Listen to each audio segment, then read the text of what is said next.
고대 이스라엘 백성들의 지도자 모세. 그는 십계명을 받기 위해 시나이 산에 올랐습니다. 하지만 그의 부재 동안 놀라운 사건이 벌어졌습니다. 바로 모세의 형이자 제사장 아론이 하나님의 율법을 어기고 금송아지를 만든 것입니다. 과연 아론은 왜 이런 행동을 했을까요? 그리고 그 배경에는 어떤 이야기들이 숨겨져 있을까요? 먼저 당시 상황을 좀 더 자세히 살펴보겠습니다. 모세가 십계명을 받으러 산에 올라간 지 40일이 지나도록 소식이 없자 이스라엘 백성들은 불안감에 휩싸였습니다. 지도자의 부재는 그들에게 혼란과 두려움을 안겨주었고, 특히 광야에서의 생활은 그들의 불안을 더욱 증폭시켰습니다. 그들은 모세가 다시 내려오지 않을 경우를 대비하며 눈에 보이는 숭배 대상을 원했습니다. 결국 백성들은 아론에게 몰려가 자신들을 위한 신을 만들어 달라고 강력하게 요구했습니다. 이 요구는 매우 거셌고 아론은 백성들의 압박에 직면하게 됩니다. 백성들은 아론에게 금, 은, 보석 등 자신들이 가지고 있던 귀중품을 내놓으며 간절하게 요구했고, 아론은 이러한 압력 속에서 고뇌에 휩싸였습니다. 아론은 백성들의 요구를 완전히 거절하기 어려웠을 것입니다. 그는 백성들을 다스리고 이끌어야 하는 책임을 져야 했습니다. 당시 이스라엘 백성들은 아직 하나님을 온전히 이해하지 못했고, 눈에 보이는 숭배 대상을 통해 안정을 얻고자 했습니다. 그들은 광야에서의 험난한 여정 속에서 시련을 겪었고, 모세의 부재는 그들의 믿음을 흔들었습니다. 이런 상황에서 아론은 백성들의 마음을 달래고 그들을 하나로 묶을 수 있는 방안을 찾아야 했습니다.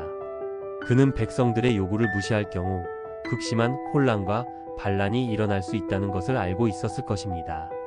아론은 금송아지를 만들기 위해 백성들에게 금기고리를 가져오라고 요구합니다. 그리고 그것들을 녹여 금송아지를 만들었죠. 이 과정에서 아론은 백성들에게 이는 너희를 애굽 땅에서 인도해낸 너희의 신이라 라고 선포했습니다. 이 말은 명백한 하나님의 율법 위반이었습니다. 십계명 중 첫 번째 계명인 너는 나 외에는 다른 신들을 내게 두지 말라 라는 말씀을 정면으로 거스르는 행동이었죠. 아론은 금송아지를 만들면서 백성들에게 숭배의 대상을 제시함으로써 그들을 통제하고 질서를 유지하려 했을 수 있습니다. 그는 또한 모세가 돌아올 때까지 백성들이 하나님을 잊지 않도록 일종의 임시 방편을 마련하려 했을 수도 있습니다. 하지만 그의 행동은 하나님의 율법을 어기는 중대한 과오였습니다. 아론의 행동에는 여러 가지 해석이 존재합니다. 일부 학자들은 아론이 백성들을 진정시키기 위해 일시적으로 그들의 요구를 수용한 것이라고 주장합니다. 즉 모세가 돌아올 때까지 백성들을 통제하고 그들이 하나님을 배반하는 더 심각한 행동을 하지 않도록 막으려 했다는 것입니다. 아론은 백성들의 열정적인 숭배를 잠재우고 모세가 돌아올 때까지 그들의 믿음을 유지하도록 돕고자 했을 수 있습니다. 그는 금송아지를 만들면서 백성들이 숭배할 대상을 제공함으로써 그들의 불안감을 해소하고 집단적인 유대감을 형성하려 했을 것입니다. 또 다른 해석은 아론이 백성들의 문화적 배경을 고려했다는 것입니다. 당시 이집트에서는 황소를 숭배하는 문화가 존재했고 이스라엘 백성들도 이 영향을 받았을 가능성이 있습니다. 아론은 이러한 배경을 알고 있었기에 금송아지를 통해 백성들이 익숙한 형태로 신을 숭배하도록 유도했을 수 있습니다. 그는 이집트의 문화적 영향을 고려하여 백성들이 이해하고 받아들일 수 있는 방식으로 숭배를 이끌고자 했을 것입니다. 또한 금송아지는 당시 이스라엘 백성들에게 익숙한 형태의 신이었을 뿐만 아니라 풍요와 다산을 상징하는 의미도 가지고 있었을 것입니다. 아론은 이러한 상징성을 통해 백성들의 마음을 위로하고 그들에게 희망을 주고자 했을 수 있습니다. 물론 아론의 행동이 정당화될 수는 없습니다. 그는 하나님의 말씀을 어겼고 백성들을 잘못된 길로 인도했습니다.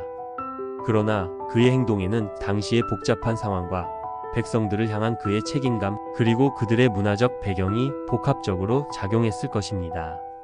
그는 지도자로서의 책임감과 백성들의 요구 사이에서 갈등했고 어려운 선택을 해야 했습니다. 모세가 돌아온 후 아론은 자신의 행동에 대해 책임을 져야 했습니다. 그는 자신의 잘못을 인정하고 용서를 구했습니다.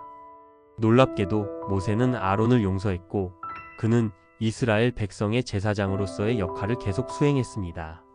아론의 이야기는 인간의 연약함과 지도자의 어려움을 보여주는 동시에 용서와 회개의 중요성을 깨닫게 해줍니다.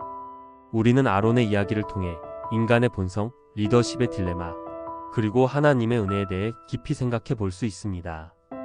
또한 우리 역시 실수하고 잘못된 선택을 할 수 있지만 용서와 회개를 통해 다시 일어설 수 있다는 것을 배울 수 있습니다.